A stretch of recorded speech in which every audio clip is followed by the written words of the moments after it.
बिस्मिल्लाहिर्रहमानिर्रहीम। अदबिस्तान के प्रोग्राम रूबरू रजा सिद्दीकी के साथ मैं हूं रजा सिद्दीकी और मेरे रूबरू हैं कंवर शफीक अहमद। कंवर शफीक अहमद दर्स व तदरीस से एक तवील अरसे से मुंसलिक हैं। कंवर शफीक अहमद फिक्शन निगार हैं। कंवर शफीक अहमद नक्काद हैं। कंवर शफीक अहमद दानिश्वर हैं। हालात हाजरा पर उनकी गहरी नजर है। आइए आपकी मुलाकात कराते हैं कंवर शफीक अहमद से। लेकिन जरा ठहरिए, अदबिस्तान आपका अपना चैनल है। अगर आप चाहें तो इसे YouTube पर सब्सक्राइब कर लें ताकि हमारी वीडियोस आप तक बर वक्त पहुंच सकें। तो आइए अब चलते हैं अपने मेहमान की तरफ। कंवर शफीक अहमद साहब, आपको अपने प्रोग्राम रूबरू में खुश आमदीद कहते हैं। शुक्रिया जनाब, शुक्रिया। कंवर शफीक अहमद साहब, जरा जल्दी से तारुफ है वो करा दीजिए। आप कहाँ पैदा हुए, कहाँ आपने तालीम हासिल की और किस किस शोबे में आप रहे और आजकल आपकी मसरूफियात क्या है? जनाब अली, बात सादा सी ये है कि पाकिस्तान मार्ज़ वजूद में आया 1947 में और मेरा वरूद 1949 में हुआ। फरवरी का महीना था और मुझे मलबूस कर दिया गया, जो कि आम तौर पे नौज़ायदा बच्चों को किया जाता है। सो वहाँ से मेरी ज़िंदगी का आगाज़ हुआ है, जिसमें कि आहिस्ता आहिस्ता मैंने चलना सीखा, बोलना सीखा। उसके बाद फिर मैं बाकायदा तौर पे मदरसे में मुझे दाखिल कर दिया गया और तालीम हासिल करना शुरू कर दी। तो ये तालीम कहाँ तक पहुँची, इसके बारे में तो मैं ये कहूँगा कि मैंने MA उर्दू भी किया, लेकिन उससे पहले BSc फिज़िक्स और मैथ में BSc पहले कर ली थी। एडिशनल तौर पे मैंने MA उर्दू भी किया, जिसकी वजह मुझे अदब से दिलचस्पी और लिखने लिखाने में उर्दू में जो मेरी दिलचस्पी थी वो इसमें मुआविन हुई, जिसके लिए मैं उर्दू ज़ुबान का जितना भी शुक्रिया अदा कर दूं उतना कम है।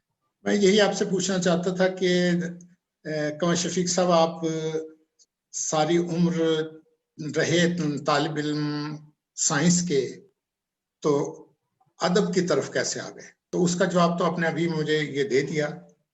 तो ये बताइए कि कब लिखना शुरू किया, कब पहली बार लिखारी बनने का शौक हुआ और आपने फैसला किया कि मेरे में सलाहियतें मौजूद हैं और मुझे अदब लिखना चाहिए?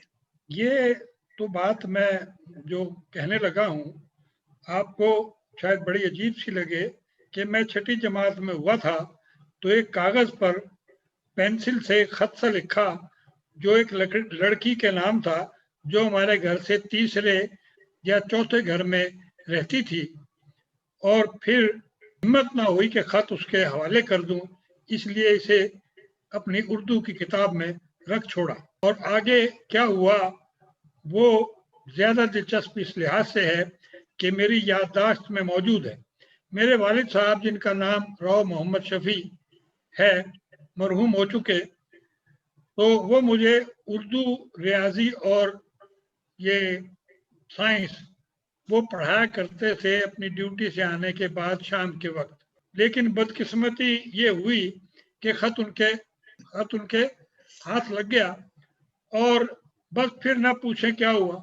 हमारे जो हरियाणवी जुबान में एक लफ्ज छदाई होता है, छुदाई कह लें उसे, यानी ये हाथों पैरों से बच्चे की जो पिटाई की जाती है उसको कहा जाता है।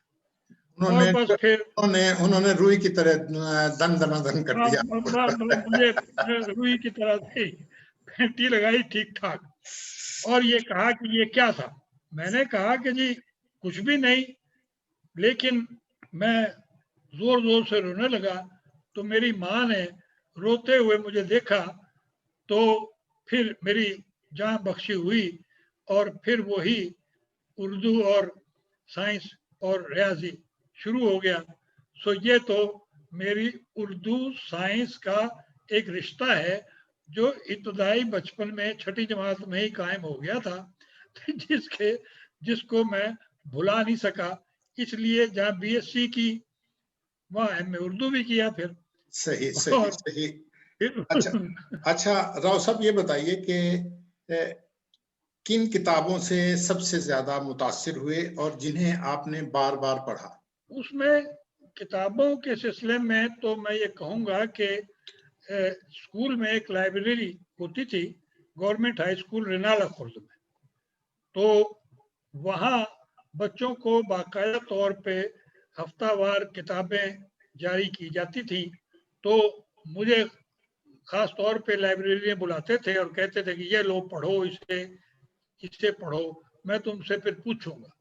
اب وہاں پہ کون کون سی پڑھ لی وہ تو یادداشت میں نہیں ہے، لیکن اردو پڑھنے کا شوق اس طرح سے پرواز چڑھا کہ پھر اس کے بعد اردو میں نسیم حجازی کو پڑھا. ان کے ناول اس وقت بہت، جب میں بڑا ہو گیا تو پھر ایک آنا لائبریری تھی، اس سے کتابیں لے کے پڑھی. اور کون کون سی پڑھی جائیں، ان میں سے جو مجھے ابھی تک یاد ہے وہ تو ایک جاسوسی ناول ابن صفی لکھا کرتے تھے. مرحوم کی اردو زبان بہت ہی خوبصورت اور با اثر ہوا کرتی تھی، اور جس میں کہانی کا بیان اس انداز میں تھا کہ یہ پتہ نہیں لگتا تھا کہ نتیجہ کیا نکلے گا. صحیح تو صحیح. یوں سمجھ لیجئے کہ مجھے لکھنا اور کہانی کی جو ترتیب ہے وہ ابن صفی نے سکھائی. اللہ تعالیٰ اسے مرحوم مغفرت کرے اور اس کے درجات بلند کرے، وہ بہت بڑا آدمی. لیکن راؤ صاحب آپ کچھ لال کتابیں بھی پڑھا کرتے تھے اور کچھ جو ہے تحلیل نفسی ٹائپ چیزیں پڑھتے تھے، کچھ کوئی اس طرح کی، یہ جو بس یہ بات آپ کی ٹھیک ہے کہ اسحاق خان ایڈوکیٹ، اللہ تعالیٰ اسے بھی مغفرت کرے، تو وہ میرا بہت دوست تھا. اور اس کی یہ خواہش تھی کہ میں جو ہے وہ چاہے پارٹ ٹائم کروں لیکن جو وکالت ضرور کروں. اور اس میں اس نے مجھے اپنی جو ہے نا مختلف کتابیں جو چھپتی تھیں، اور وہ ہر مہینے ایک رسالہ ٹائپ آیا کرتا تھا ان کے ہاں، جس میں کہ مشہور مقدمات کی جو ہے وہ جلد بندی کہہ لیں. جو پی ایل ڈی کی بکس تھیں وہ تو آپ پڑھتے ہی تھے، لیکن میں جو آپ سے پوچھ رہا ہوں وہ یہ ہے کہ آپ لیفٹ کی سرخ فریرا لیے جو کہہ لیں کہ بھاشانی کی اور وہ مختلف جو ہے وہ بھی تو آپ پڑھا کرتے تھے. اس میں جو ہے نا جی، یہ لیفٹ کی کتابیں جو ہیں وہ بہت پڑھی. اور سچی بات یہ ہے کہ ٹوبا ٹیک سنگھ میں ایک میٹنگ ہوئی تھی بہت شاندار، جس میں مولانا عبدالحمید بھاشانی صاحب، وہ مشرقی پاکستان جو ہے اس وقت میں بنگلہ دیش، اب بنگلہ دیش ہے، اس وقت مشرقی پاکستان تھا، تو وہ تشریف لائے تھے. تو میں بھی وہاں گیا تھا اور اس میں ساہیوال سے کئی کامریڈ گئے تھے اور ہم وہاں پہنچے تھے، ہم نے جلسے میں شرکت کی تھی. وہاں پر بہت بڑے بڑے شاعر بھی آئے تھے، جس میں کہ فیض احمد فیض کی خود شرکت تو نہیں ہوئی تھی، لیکن ان کی ایک نظم وہاں پر لاؤڈ سپیکر پر پڑھی گئی تھی جس کی بڑی داد ملی تھی. بہرحال یہ زمانہ قدیم کہہ لیں تو اس میں یہ ہے کہ وہاں سے پھر ہم نے آ کے باقاعدہ طور پہ ساہیوال میں باقاعدہ دفتر قائم کیا تھا. صحیح صحیح. یہ تو اس زمانے کی بات ہے نا جب آپ کا آتش جوان تھا. ہاں جی، یہ جب کی باتیں ہیں.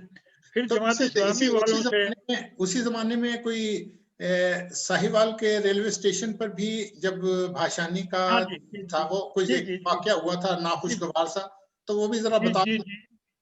جی جناب، وہ یوں تھا کہ بھاشانی صاحب جو ہیں وہ جا رہے تھے لاہور، اور وہاں سے آگے پھر انہوں نے پرواز پکڑنی تھی جو ان کا واپسی تھی. تو اس کے لیے تو وہاں پہ جو ہے وہ ساہیوال پر ہر بڑی ٹرین رکا کرتی تھی، تو یہ ایکسپریس بھی وہاں پہ رکی. تو یہاں سے کچھ وکلا جن میں کہ में से एक जिंदा है, लेकिन मैं उसका नाम अब भी नहीं लेना चाहता, लेकिन काबिल नफरत वो भी है, और उसकी निशानी सिर्फ ये है कि उसकी आंख से वो काना है। तो मैं उसे यही कहा करता हूँ कि काना वकील था, अगर 2 आंखों वाला होता तो बशानी साहब को सही तौर पे पहचान लेता, और मुमकिन है कि बशानी का या तो वो बन जाता पैरोकार, और या फिर उनको बाकायदा तौर पे, बहरहाल वहां पर ये हुआ कि इन्होंने उन्हें जूते मारने की कोशिश की। असल में राव साहब उससे एक एक चीज हुई कि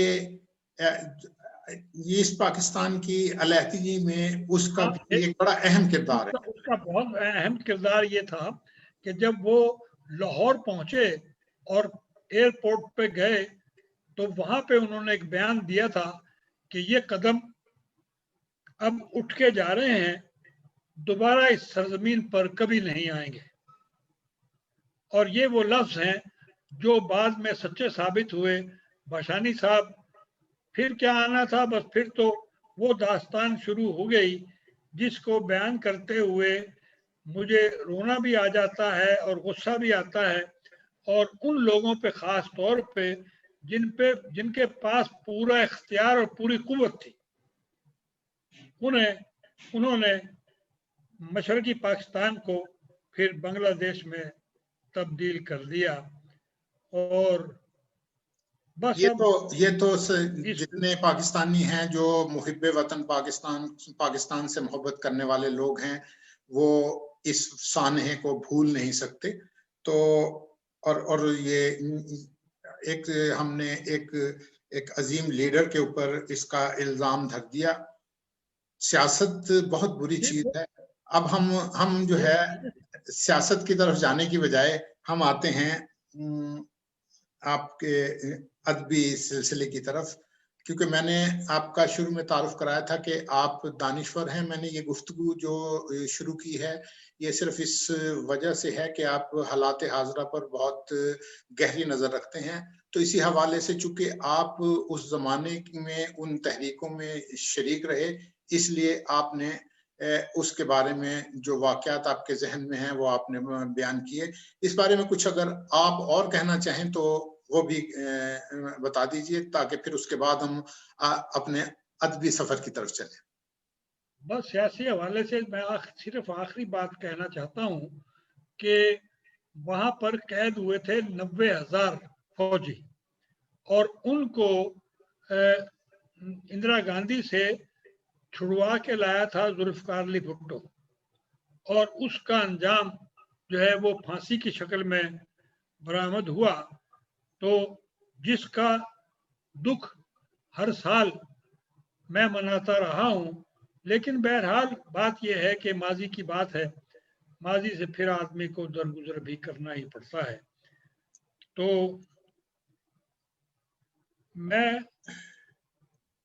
आपने क्या पूछा था, मैं दोबारा प्लीज। मैंने ये कहा था कि ये तो आपने वाकयात बयान किए, तो आपने फिर इसके बाद ये आखिरी बात की है। अब हम आते हैं अपने अदबी हवाले से, फिक्शन निगारी के हवाले से। तो मैं ये पूछना चाह रहा हूं कि आपका तख्लीकी अमल क्या है? कोई भी तख्लीक आप एक ही नशिस्त में लिख लेते हैं या उसे टुकड़ों में लिखते हैं? असल में ये तख्लीकी अमल जो है ना, ये बड़ा अजीब और पेचीदा सा अमल है। You need first of all observation. आपकी कुव्वत मुशाहिदा क्या है? अब कुव्वत मुशाहिदा जो है वो आदमी को बहुत कुछ मंजर ऐसे दिखाती है जिसको कि आप सिर्फ आप ही महसूस करते हैं, और आपके ज़हन में वो मंजर चला जाता है, और फिर आप किसी वक्त बैठते हैं तो आपके ज़हन में वो ऑब्जर्वेशन आना शुरू होती है, और उससे यूं लगता है जैसे कि कहानी की बुनत दिमाग में शुरू हो रही है।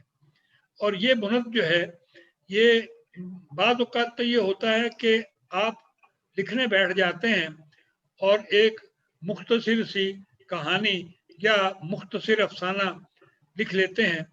तो वो मुख्तसर अफसाना जो है वो तख्लीक का इब्तदाई अमल होता है।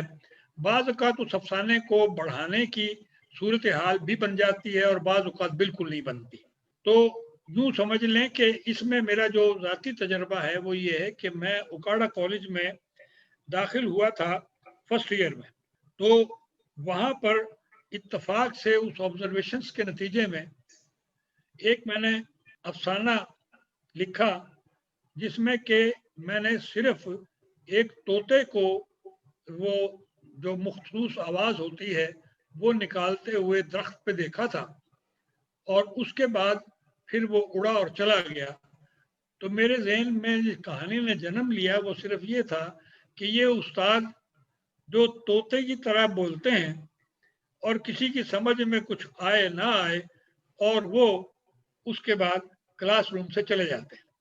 इस पे मैंने मुख्तसर सी एक कहानी लिखी और वहाँ पर एक अदबी रिसाला भी माहाना बुनियाद पे छपता था, उसमें मैंने वो छपने के लिए दे दी। इत्तफाक की बात कि वो कहानी चूँकि उसमें उस्तादों का नाम तो नहीं था, लेकिन ये ज़रूर था कि ये उस्ताद और तोते में क्या फ़र्क है। भाई ये लफ्ज़ आखिरी थे और वो छप गई और उसके बाद फिर जो मेरी बस कुटाई नहीं हुई, लेकिन मुझे जो है ना वो प्रिंसिपल तक भेजा गया। उसने कहा कि खबरदार आइंदा अगर कुछ लिखा तो मैं तुम्हें रेस्टिगेट कर दूँ। ये रेस्टिगेशन की पहली धमकी थी जो मुझे तालीम के दरमियान मिली।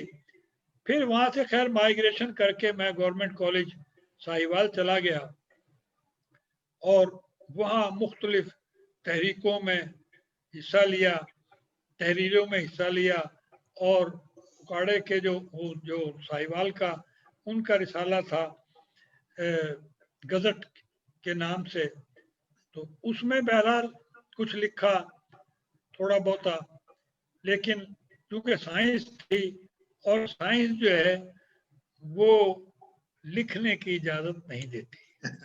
ये बड़ी जालिम चीज़ है। वो मैं एक इंटरव्यू कर रहा था, जो एक डॉक्टर हैं हिमायत अली शायर के साहबजादे हैं, कनाडा में रहते हैं। तो मैंने उनसे भी यही वाला सवाल किया था कि कि जी आप दो चीजों में आपके पैर हैं, आप एक तरफ डॉक्टर हैं, फिजिशियन हैं, और दूसरी तरफ जो है आप अफसाना निगारी करते हैं, बुलंद इकबाल उनका नाम है। तो उन्होंने कहा कि ये दोनों में बड़ी मुमासलत है। मुमासलत इस लिहाज से है कि अफसाना लिखने वाला है वो सर्जरी करता है और फिजिशियन डॉक्टर जो है वो भी सर्जरी करता है। तो एक तो मेन वजह इसमें ये बनती है।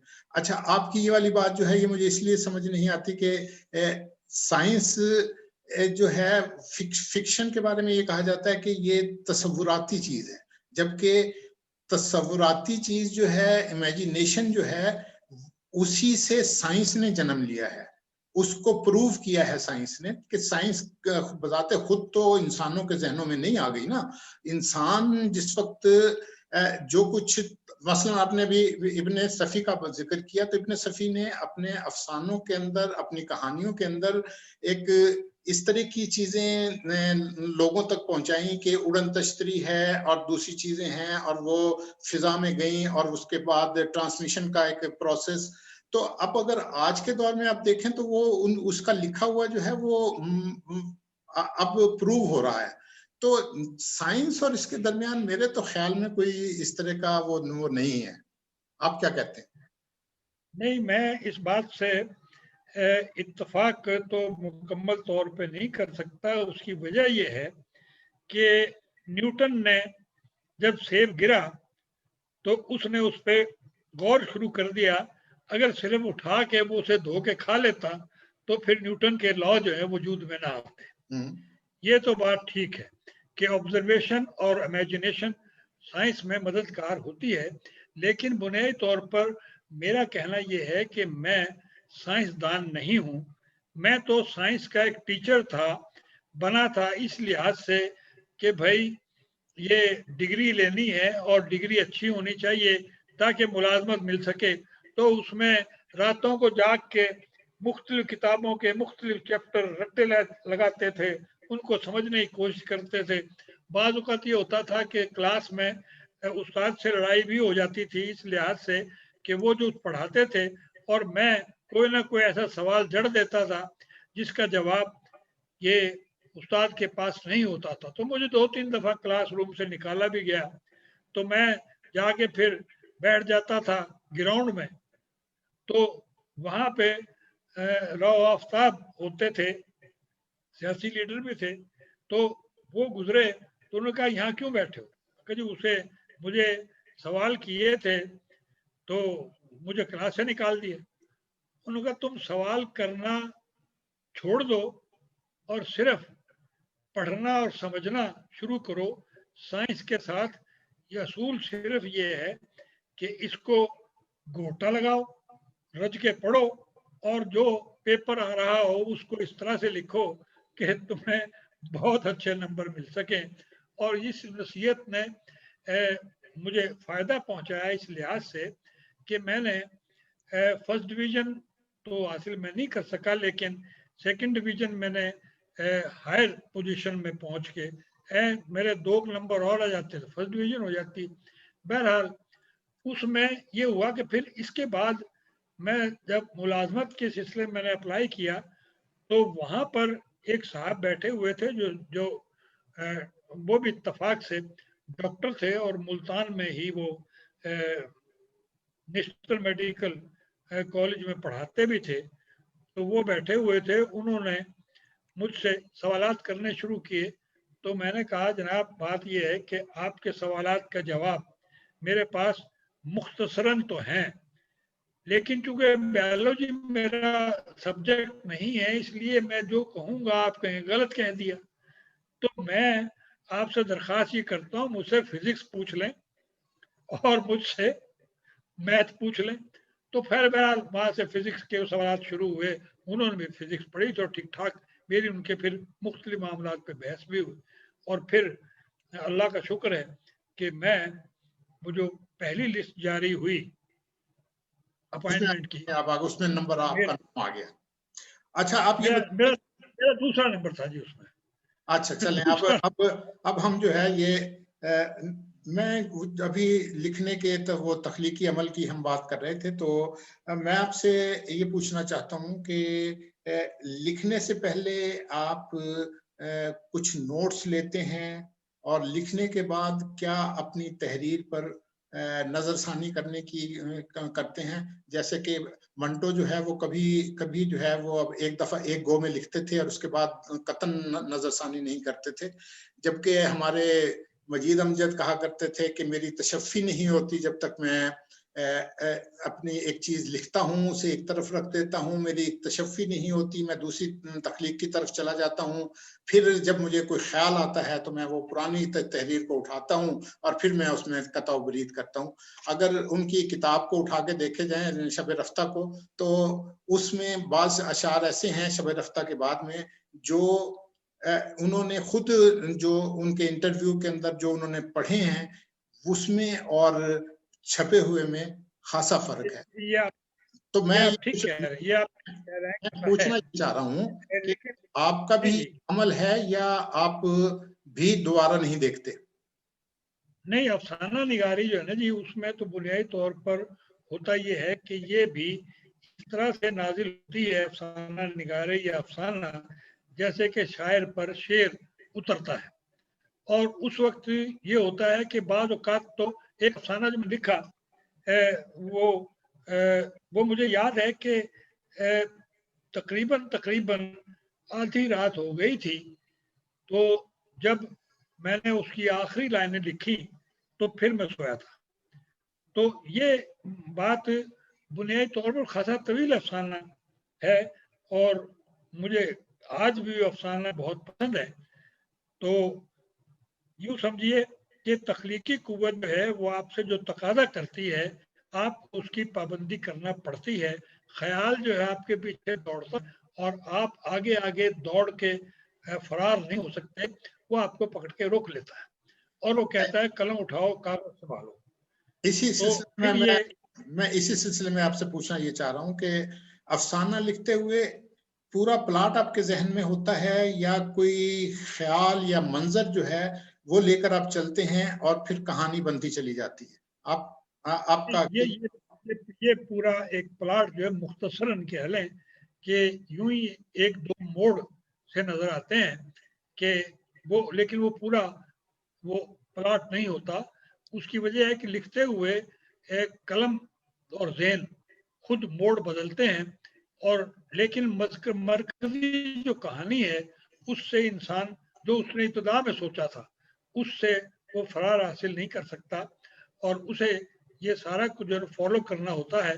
اگر وہ اسے فالو نہ کرے تو اس کی تخلیق جو ہے وہ پیچیدہ ہو جاتی ہے، اور پھر آپ اسے افسانہ تو نہیں کہہ سکتے، آپ اسے پھر مضمون ہی کہہ سکتے ہیں صرف. تو یہ بات یوں ہے کہ مجھے اپنا بہت ہی اچھا افسانہ میری یادداشت میں موجود بھی ہے اور میرے پاس لکھا ہوا بھی موجود ہے. تو وہ مجھے بار بار میں اسے اٹھا کے پڑھ لیتا ہوں، اور جب میں اسے پڑھتا ہوں تو مجھے لگتا ہے کہ یہ افسانہ واجب. اور یہ افسانہ پھر میں نے ساہیوال میں ایک ہماری ادبی تنظیم تھی مجلس فکر نو، اور یہ دوستوں نے بیٹھ کے کیفے ڈیروز، وہاں پہ ایک ہوٹل ہوا کرتا تھا، تو اس میں بیٹھ کے یہ صلاح بنی تھی کہ بھئی ہم سبھی لکھنا جانتے ہیں، کچھ نہ کچھ لکھتے رہتے ہیں، تو کیوں نہ ایک تنظیم بنائی جائے جس میں کہ ساہیوال کے جتنے نثر اور نظم لکھنے والے ہیں ان کو بلایا جائے اور ہفتہ وار میٹنگ کی جایا کرے. اس کے لیے اتوار کا دن مقرر ہوا، اور مجھے اس کی تاریخ بھی یاد ہے کہ یہ 9 نومبر 1974 کی بات ہے، جب یہ تو مجھے بھی یاد ہے، کیونکہ جو اس میں پہلے بنانے والے میں تھے اس میں آپ کے ساتھ ہمارا بھی لہو شامل ہے. نہیں، وہ آپ بھی تھے اس میں، اور رانا زاہد تھے وہ جو آج کل کراچی میں ہوتے ہیں، نعیم نقوی تھے، اور ارشد رضوی تھے، اور بہت سارے لوگ تھے جو ارشد رضوی تھے، آج کل وہ اسلام آباد میں ہیں. بہرحال یہ 5 یا 6 دوست تھے جن کی میٹنگ ہوئی، اور پھر یہ طے ہوا کہ نام اس کا کیا رکھیں گے. تو پھر یہ تجویز آئی کہ بزم فکر و ادب سے لفظ فکر لیا جائے، کیونکہ دوست اکٹھے ہو رہے ہیں اس لیے لفظ مجلس ہو گئی، اور پھر یہاں خیالات پرانے نہیں ہوں گے، نئے ہوں گے. تو اجتماعی طور پہ فیصلہ ہوا کہ نام ہوگا مجلس فکر نو. جی جی جی، اچھا چلیے. ہاں جی جی جی کہیے. وہاں پہ بہت، یعنی یہ ایک اس کی فخر کی بات ہے کہ مجلس فکر نو نے ساہیوال میں نثری ادب خاص طور پہ لکھنے میں بہت زیادہ مدد کی، اور بہت ساری نثر جو ہے وہ لکھی گئی. تو یہ ساہیوال کی سرزمین ویسے ہی بڑی زرخیز سرزمین ہے، تو اس میں مجلس فکر نو اسی حوالے سے ایک چیز جو مجھے نظر آتی ہے کہ جب ہم ساہیوال کی ادبی تاریخ پر نظر ڈالتے ہیں تو شاعری میں تو ہمیں بہت بڑے بڑے نام نظر آتے ہیں، کیونکہ آپ اکاڑا میں بھی رہے ہیں اور ساہیوال میں بھی آپ رہے. تو ساہیوال میں میں 2 ہی نام لوں گا. ایک ساہیوال میں مجید امجد کا نام اردو ادب کا بہت بڑا نام ہے، اور دوسری طرف اکاڑے میں ظفر اقبال کا بہت بڑا نام ہے. تو شاعری کے لحاظ سے تو بہت سارے نام جو ہیں ہمیں اردو ادب میں نظر آتے ہیں. لیکن ابھی آپ ذکر کر رہے تھے کہ جو نثر لکھی گئی، تو بنیادی طور پر ملکی سطح پر نثار جو ہیں وہ ہمیں بہت کم نظر آتے ہیں. آپ کا کہنا ہے کہ نثر بہت لکھی گئی، لیکن وہ یا تو یہ کہہ لیں کہ میڈیا کے ذریعے وہ نمایاں نہیں ہو سکے، کیونکہ یہ لوگ جو شاعری ہے یہ شاعر تو میڈیا کے ذریعے نمایاں ہو جاتے ہیں، یا ان کا نام جس کے دم ہوتا ہے وہ سامنے آ جاتا ہے. لیکن جو ساہیوال سے کوئی نیا نثار اتنا بڑا سامنے نہیں آ سکا. آپ کوئی روشنی ڈالیں گے اس سلسلے میں؟ اس سلسلے میں بات سادہ سی یہ ہے کہ جتنے بھی دوستوں کے آپ نے نام لیے ہیں ان سب نے افسانے لکھے ہیں اور ان سب نے اپنے افسانے اپنے پاس محفوظ بھی رکھ رکھے ہیں، لیکن یہ الگ بات ہے کہ یہ چھپوانے کی جو ہے خواہش رکھنے کے باوجود اس پہ عمل درآمد نہیں کر سکے، شاید اس وجہ سے کہ افسانوں کی کتاب زیادہ مقبول نہیں ہوتی، زیادہ پڑھی نہیں جاتی، یا بس وہ کہہ لیں کہ کہیں بنیادی طور کتاب چھپے اور سرمایہ ڈوب جائے، وہ بنیادی طور پہ استطاعت بھی نہیں ہاں ہوتی. مطلب یہ ساری وجہ ہے. تو ہاں پر یہ بھی بات ٹھیک ہے، لیکن یہ ایک بات جو آپ نے کہی نا جی کہ یہ افسانے روزنامہ امروز تھا، ایک امروز لاہور سے چھپتا تھا، اور اس میں ہفتہ وار جو وہ ہوتا تھا نا پرچہ ایک، اس میں کوئی نہ کوئی افسانہ کہیں نہ کہیں کا اچھا لکھا ہوا موجود ہوتا تھا، اور اس پہ باقاعدہ پھر جو ہے خطوط لکھے جاتے تھے کہ جناب اچھا تھا برا تھا، اور پھر ایک ایک دو لائنوں میں اگلی دفعہ وہ خطوط بھی چھاپ دیے جاتے تھے. تو اس ضمن میں اخباروں میں صرف امروز نے زیادہ کام کیا، باقی جو ہے وہ نہیں. دیکھیے اخباروں میں تو یہ تھا کہ اخباروں میں تو دو صفحے جو ہیں باقاعدہ ہفتہ وار چھپتے تھے قسمت علمی و ادبی کے نام سے، اور اس میں جو ہے ادب بہت سارا چھپتا تھا، اور ایک وہ امروز وہ واحد اخبار تھا جو تخلیقات پہ جو ہے وہ معاوضہ بھی دیتا تھا. ایک غزل اگر وہاں پہ چھپتی تھی تو اس زمانے میں 10 روپے جو ہے وہ دیے جاتے تھے. بہت اس وقت کے لحاظ سے 10 روپے بہت اچھی اماؤنٹ سمجھی جاتی تھی. تو آپ یہ بات ٹھیک ہے آپ کی، ایسا ہی ہے. اور پھر کے بعد جو ہے نا جی جی نہیں، اب تو مطلب کوئی اخبار جو ہے نا جی وہ کسی قسم کی کسی بھی تحریر کرنے والے کے کچھ بھی پیمنٹ کرنے کو تیار نہیں. اگر کوئی مانگ لے تو کہتے ہیں کہ ہم نے چھاپ دیا کافی نہیں، مشہوری نہیں ہو گئی. تو یہ اب اصل میں اس کی ایک وجہ تھی کہ ایک تو وہ اخبار جو ہے وہ اس زمانے میں جو ہے کہ اتنا چھاپنا جو ہے ایک واحد وہ تھا، اور ایک دو اور اخبار تھے، تو اس لیے وہ بکتے بھی بہت تھے. اور پھر یہ ہے کہ انہوں نے اس میں بہت بڑے بڑے نام جو ہیں پاکستان ٹائمز اور اس کے اندر اس کے جو مدیران رہے وہ بھی بڑے خود ادیب ہوتے تھے، اس لیے ادب کا خیال کرتے تھے. تو اس وجہ سے تھا. اب تو کمرشلزم آ گیا، اب تو کمرشلزم ہے. اب کمرشل ہو گیا، لیکن اس کے علاوہ اس زمانے میں احمد عظیم قاسمی کا پرچہ چھپتا ہوتا تھا فنون کے نام سے. جی اور سرگودا سے اوراق ایک چھپتا تھا وزیر آغا اور صاحب.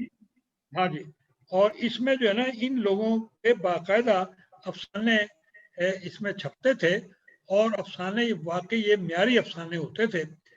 لیکن اب فنون ہے وہ احمد عظیم قاسمی کے بعد وراثت میں چلا گیا، پھر اس کی وہ بات نہیں رہ گئی. اسی طرح سے اوراق جو ہے یہ اس کا بھی یہی اثر ہوا.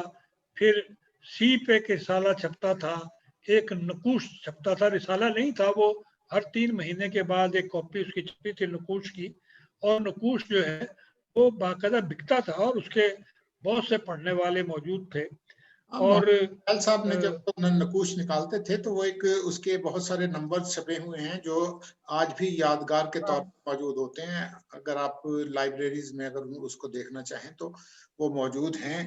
تو اچھا یہ چلیے اب ہم ادب کے حوالے سے ایک اور طرف آتے ہیں کہ کہا جاتا ہے کہ جو یہ نئی نسل ہے سوشل میڈیا کی وجہ سے جو کتاب پڑھنے کا رجحان ہے سوشل میڈیا نے وہ کم کر دیا ہے. آپ کیا کہتے ہیں؟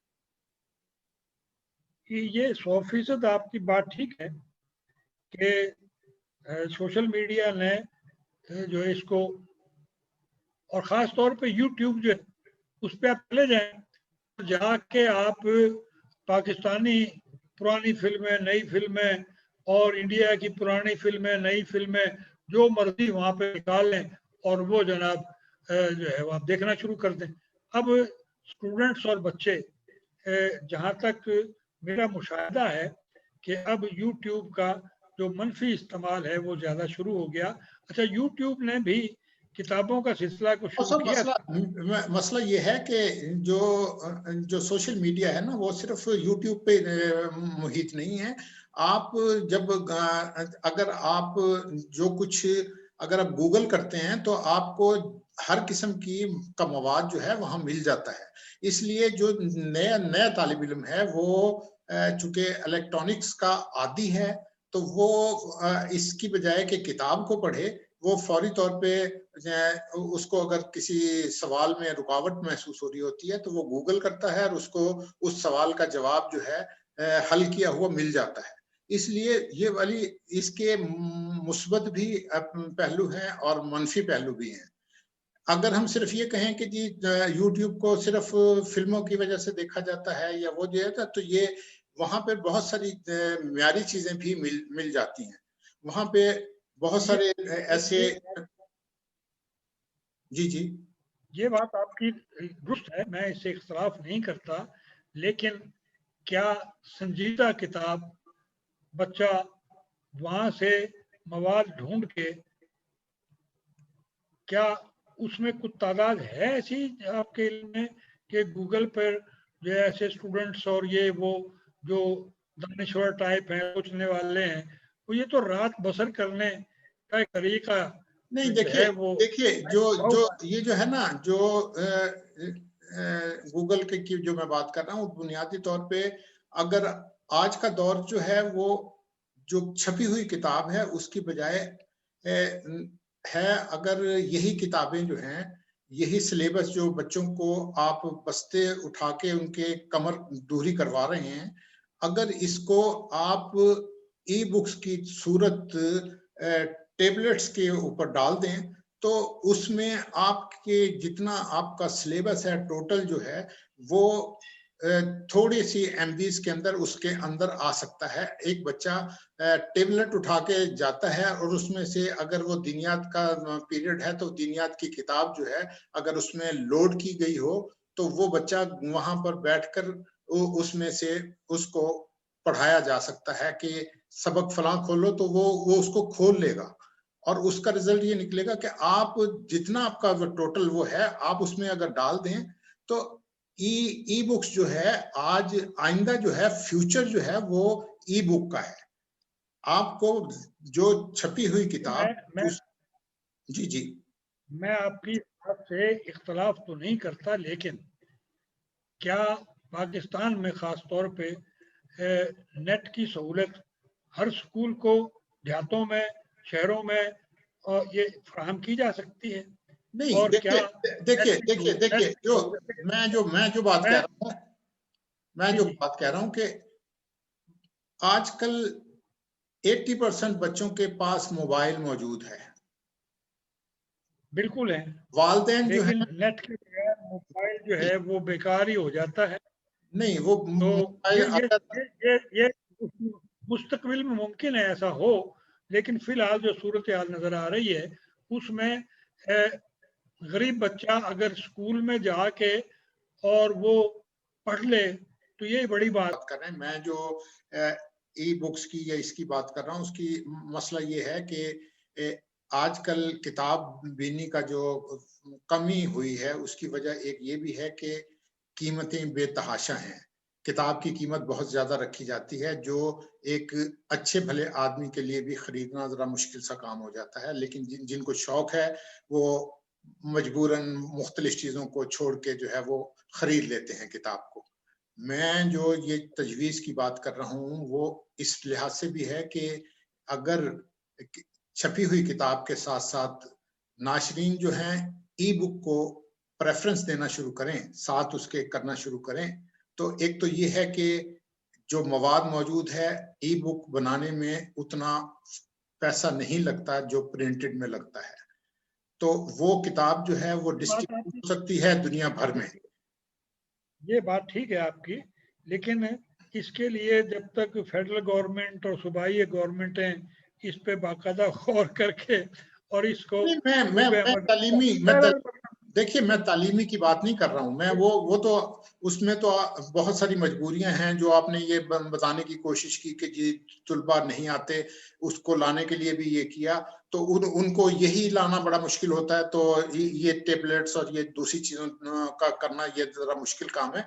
मैं उस रेफरेंस से नहीं बात कर रहा, मैं अदब के रेफरेंस से बात कर रहा हूँ कि अदब की किताबें जो बेतहाशा महंगी छप रही हैं, अगर उसके साथ साथ ई बुक्स मौजूद हों और मुख्तलिफ अमेज़न है या दूसरे अदारे हैं जो डिस्ट्रीब्यूशन करते हैं, अगर उन पे वो किताबें मौजूद हों तो हमारा जो पाकिस्तानी राइटर है जिसको अदब क्रिएट करने के बावजूद कुछ नहीं मिलता, उनको कुछ ना कुछ ई बुक की फरोख से कुछ ना कुछ मिलना शुरू हो सकता है। तो आप क्या समझते हैं कि इसके साथ ई बुक का क्रिएशन की मुहिम चलनी चाहिए या नहीं? देखिए जी, बात यह है कि ये पॉजिटिव बात है, इसके लिए अपना तहरीक तो चलनी चाहिए, लेकिन इस सिलसिले में मुझे एक तजुर्बा साहिवाल का याद आता है कि आपने अमेज़न बोला, तो यहाँ इस कंपनी ये इसी नाम से थी, जहाँ तक मुझे याद पड़ता, तो साहिवाल में उसने दफ्तर खोला था और इसमें उसने बड़े प्रोपेगेंडे किए ये वो, लेकिन नहीं, उसके राव साहब, जो मैं अमेज़न कह रहा हूँ ना, वो इंटरनेशनल वो प्लेटफॉर्म है, वो छोटे छोटे शहरों में जो है ना वो इस तरह की हरकतें नहीं करते, वो तो उनकी वो साइट पे जाके ही वहां से फिर यही लगा था कि वो 2 नंबरी कोई की है किसी साहब ने, लेकिन वो 2 नंबरी भी उसकी कामयाब नहीं हो सकी थी। बहरहाल आपकी तजवीज़ तो निहायत अच्छी है और इस पे अगर अमल दरामद शुरू हो जाए तो इसके मुस्बत नताइज होंगे, मनफी नताइज तो बहरहाल नहीं होंगे। अच्छा, जहाँ तक खर्चे का ताल्लुक है तो खर्चा जो है वो तो होना ही होना है। नहीं देखिए, एक किताब जब कंपोज होती है, जब वो उसकी कापियां बनती हैं, जब उसकी प्रिंटिंग होती है, जब उसकी बाइंडिंग होती है, वो तो एक अलग, वो एक पूरा प्रोसेस है जो छपी हुई किताब का है। लेकिन जो ई बुक है वो उसका काम जो है जब कंपोज्ड शक्ल में जब वो हो जाती है तो उसके बाद ई बुक की तैयारी शुरू हो जाती है, तो उसमें बाकी अखराजात जो हैं वो निकल जाते हैं। तो वो किताब जो है, अब लोग यहाँ पे पाकिस्तान में ये तासुर ये है कि पीडीएफ की शक्ल लोग बनाते हैं और पीडीएफ जो है वो एक दफा जब लोगों तक पहुंच जाए तो फिर वो उसको आगे तकसीम करना शुरू कर देते हैं, तो नाशिर को खसारा होता है। उनको असल में यहाँ पे कंसेप्ट नहीं है कि ई बुक होती क्या है।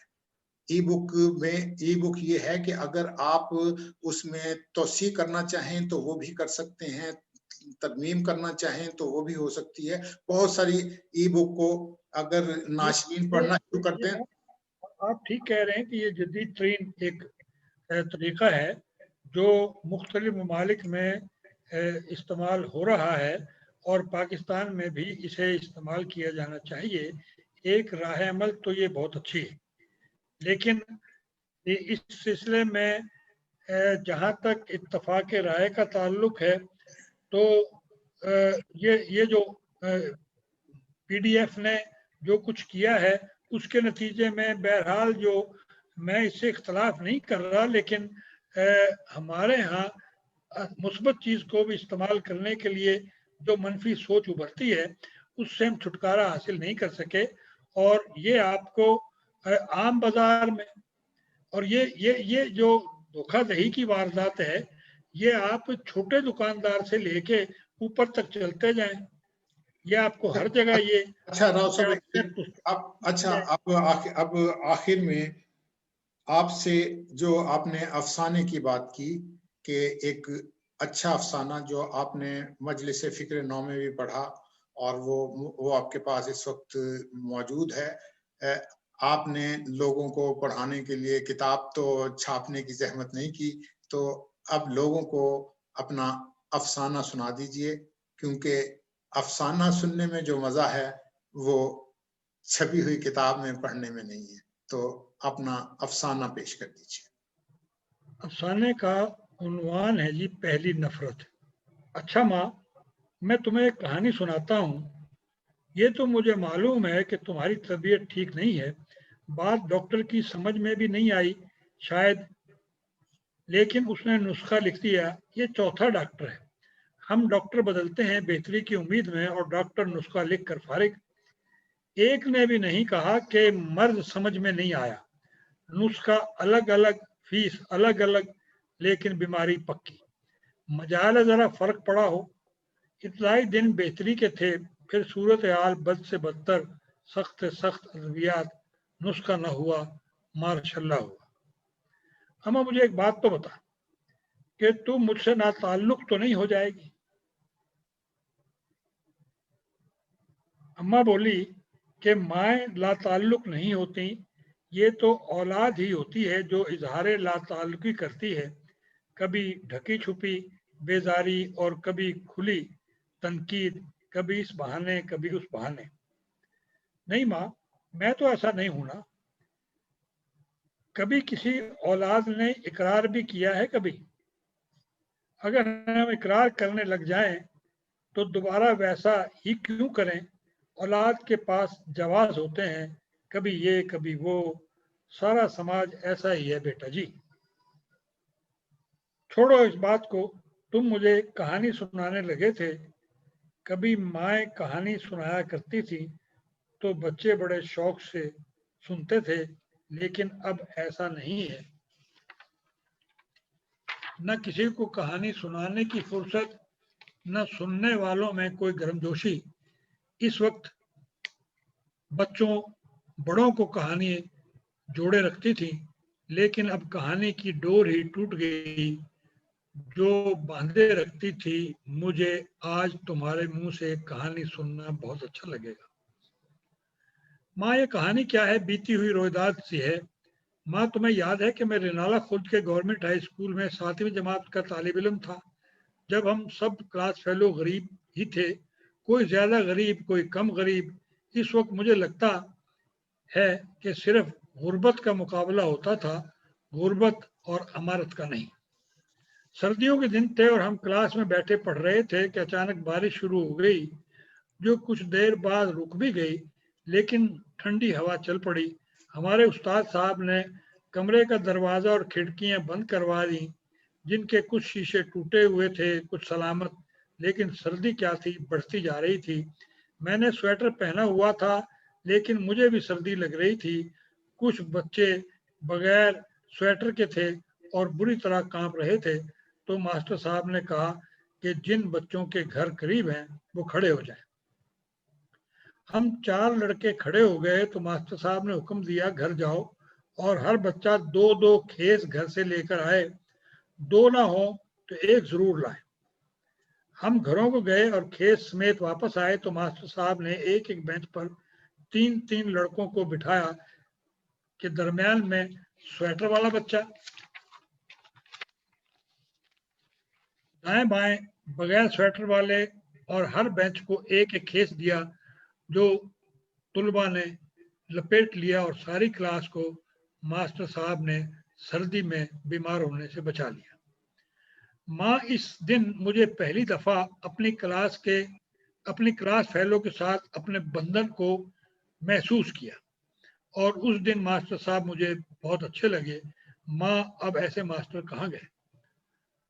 उस रात माँ मैं बहुत गहरी नींद सोया था। मुझे यूं लगा जैसे परियां मुझे झूला झुला रही हैं। मैं सोचता हूँ कि ऐसा क्यों था, तो मुझे आज ये अंदाजा होता है कि मेरी जिंदगी की वो पहली खुशी थी, और उस दिन मेरे शऊर ने अपनी आंख खोली थी। तुम्हें याद है माँ, जब हमारे हेडमास्टर साहब ने असेंबली में बताया था कि वजीर तालीम स्कूल में दौरा होगा, वजीर तालीम का स्कूल में दौरा होगा, इसके इस्तकबाल के लिए हमारी तैयारी करना है। उन्होंने कहा हम सब मिलकर स्कूल की सफाई करेंगे, क्लासों में चार्ट लगाएंगे, बैंड शो होगा, पीटी शो होगा, बच्चों में वजीर तालीम साहबा इनामात तकसीम करेंगी। यहाँ पहुंचकर मैं चौंका और मुझे लगा कोई औरत वजीर तालीम कैसे हो सकती? औरतें पढ़ती कब हैं? इर्द गिर्द कोई औरत 5वीं से ज्यादा, और कुरान पाक नाजरा, ये लड़कियों की तालीम थी। मुझे याद है कि मेरी अपनी बहन के साथ मास्टर गुलाम रसूल साहब, जो हमारे स्कूल में फारसी के उस्ताद थे, की बच्ची स्कूल जाया करती थी। बाकी घरों की लड़कियां माओ के घर का काम काज करती थीं और बस। माँ बोली, हाँ बेटा, उस वक्त ऐसा ही था। माँ, मुझे वाकई यकीन नहीं आता कि औरत वजीर तालीम। लेकिन फिर मुझे पीटी शो के लिए चुन लिया गया और हम ग्राउंड में पीटी शो सीखने लगे।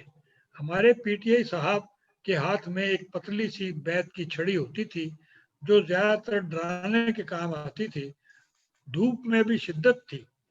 1 घंटा रोजाना पीटी शो से हम पसीनों पसीनी हो जाते थे, लेकिन अजब लगन थी जो हमें झुकने नहीं देती थी। सच है माँ, जब कोई ग्रुप इकट्ठे किसी मुश्तरका मकसद के लिए जद्दोजहद कर रहा हो तो कोई फर्द थकता नहीं। हमारे मकासद का तयन हेडमास्टर साहब ने कर दिया था और हम पूरी दिलजमी से काम कर रहे थे। उन्हीं दिनों हमारे कानों में आवाज पड़ी कि अगर वजीर तालीम खुश हुई तो हमारे स्कूल को कॉलेज बना देंगी और हम 10वीं के बाद इसी जगह मजीद पढ़ सकेंगे। इस खबर ने हम सब बच्चों में अजीब किस्म का जोश भर दिया था और हर तरफ से इत्मीनान बख्श खबरें आने लगी थी। क्लासरूम चार्टों से भर गए, स्कूल के कोने कोने को चमका दिया गया, रवशें बनाई गई, बिल्डिंग को हरमजी रंग किया गया।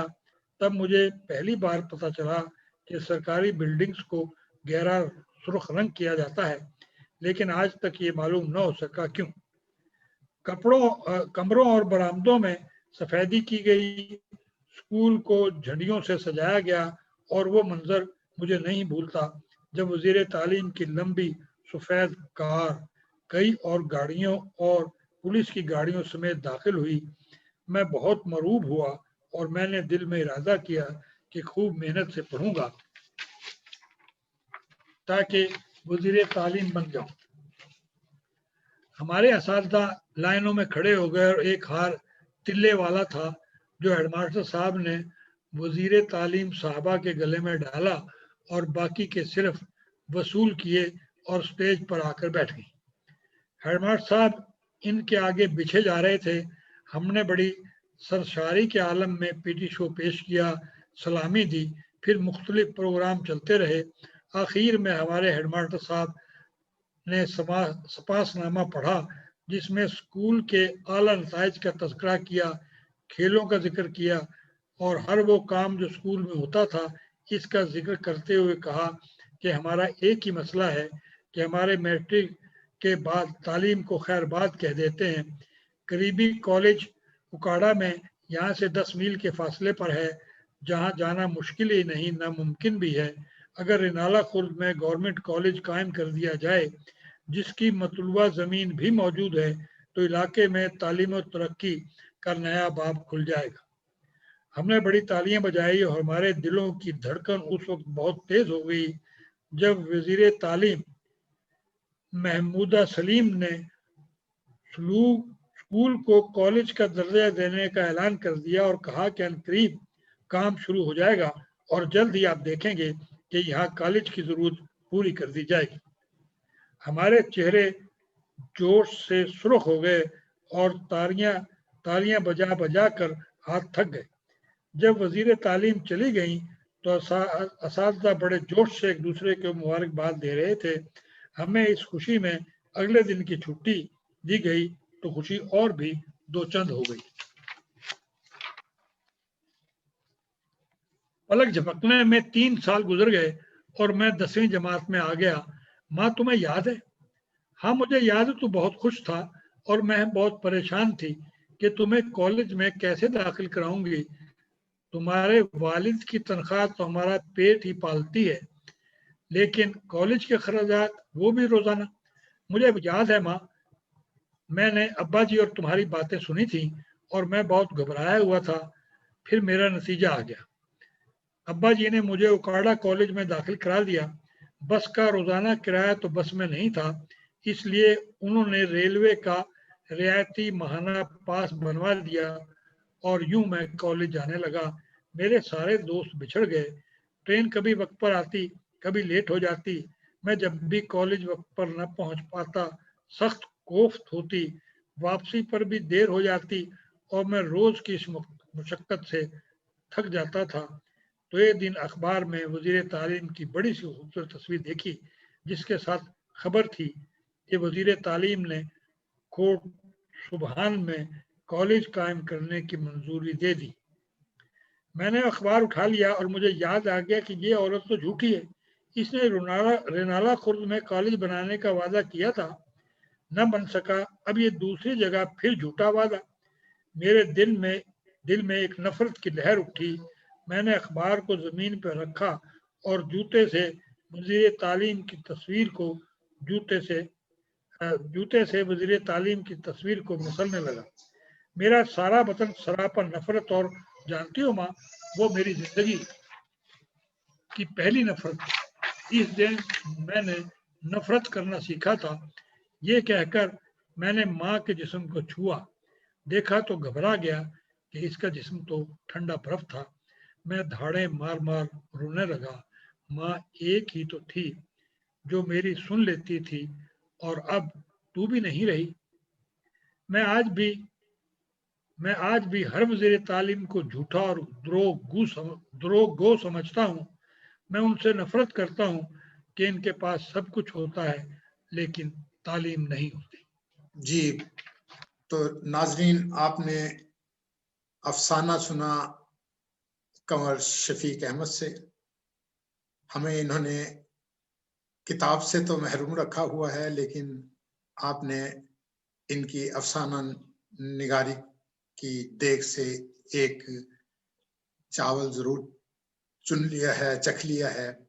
تو کنور شفیق صاحب، ہم ادبستان کی جانب سے آپ کا شکریہ ادا کرتے ہیں کہ آپ نے اپنے وقت میں سے قیمتی وقت میں سے وقت نکالا اور ادبستان کے پروگرام روبرو میں شرکت کی۔ آپ کا بہت شکریہ۔ آپ کا بھی بہت ہی شکریہ جو آپ نے مجھے بلایا اور مجھے بولنے کا موقع دیا۔